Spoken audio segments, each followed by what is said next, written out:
côté des performances économiques, et il est nécessaire de réaliser des performances humaines.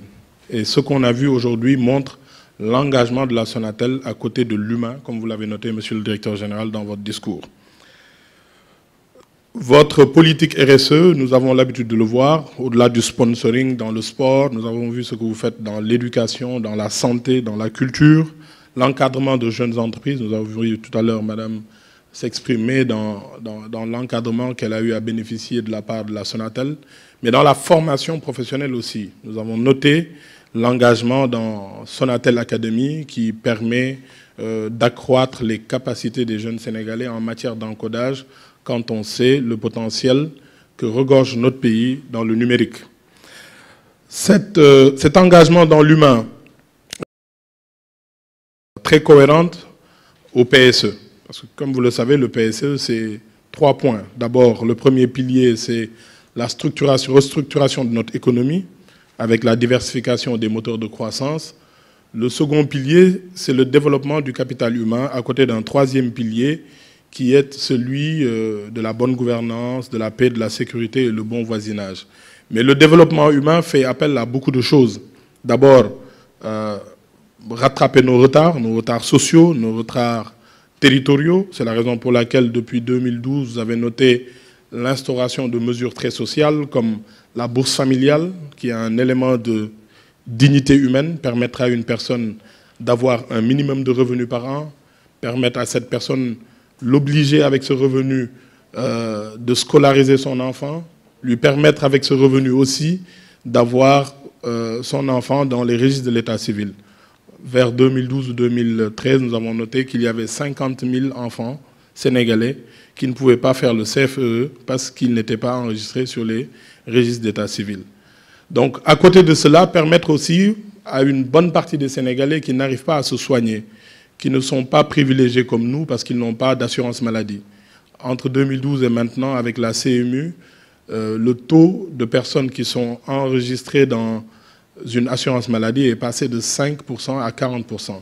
Et ce sont des initiatives comme ça qui permettent le développement humain dans notre société.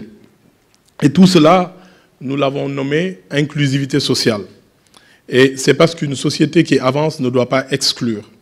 Une société qui avance ne doit pas exclure l'humain, mais ne doit pas aussi exclure son environnement. Et c'est là tout l'intérêt de l'intervention de la Sonatel avec l'UCG, l'unité de coordination des déchets solides. Vous avez mis en place ensemble un programme qui s'appelle And Defar Sunu Gox, qui a permis à 8 communes de bénéficier de l'appui de la Sonatel et de l'État du Sénégal pour améliorer le cadre de vie. Et ces opérations dans 8 communes ont permis de nettoyer 143 quartiers, 75 dépôts sauvages éradiqués, déchets mis en décharge, 1700 tonnes de sable déblayé et 84 km de voirie balayée. Je vous en félicite et vous en remercie vivement, Monsieur le Directeur Général. Et j'espère qu'avec le secteur privé, avec peut-être l'assistance de l'initiative RSE avec M. Barry, nous pourrons arriver à aller au-delà avec l'aménagement urbain. Parce que comme vous le savez, aujourd'hui le défi est à la propreté. La propreté, ce n'est pas seulement une question de nettoiement comme ça se fait. Hein. Nous, au niveau du ministère, on n'a plus de week-end, on est invité partout à faire des séances de Set-Setal, de Clean-up Challenge. C'est très bien parce que ça marque l'engagement des citoyens à avoir des villes propres. C'est vrai, je le dis partout, il faut rendre à nos villes leur fierté. Il ne faut pas qu'en 2019-2020, que nos aïeuls dans les années 60 aient été plus propres que nous. Il faut qu'on puisse aller au-delà avec le secteur privé.